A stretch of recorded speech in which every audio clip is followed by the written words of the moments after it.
Hello नमस्कार, मैं doctor Amit. मैं सीनियर होम्योपैथिक कंसल्टेंट हूँ आगरा में पिछले 20 वर्ष से। और आज हम आपसे बात करने जा रहे हैं डायरिया। व्हाट इज डायरिया या दस्त कैसे कहते हैं।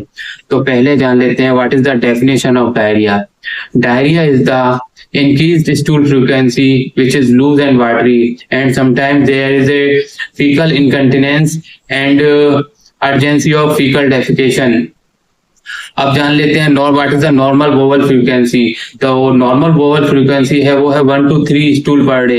And what is the normal stool consistency. The normal stool consistency है semi solid. And what is the normal stool volume.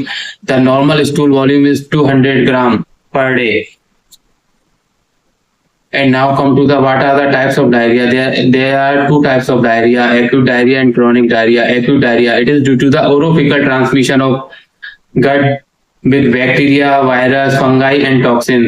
And what are the common bacteria? The common bacteria are Vibrio cholerae, Salmonella typhi, Shigella, Clostridium botulinum. These are the common bacteria which infect your GIT and produces the diarrhea.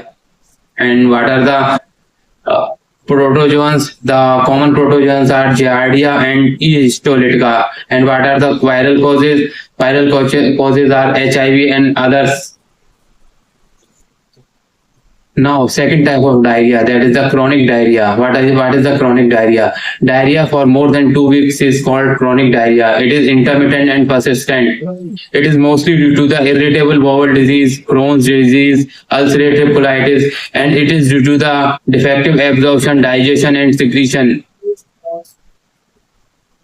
Now, define the diarrhea according to the timings.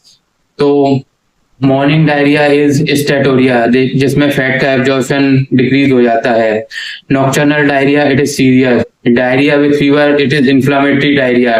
Diarrhoea with weight loss, it is irritable bowel disease. Diarrhoea with weight loss but good appetite, it is due to the थायरोटॉक्सिसिस।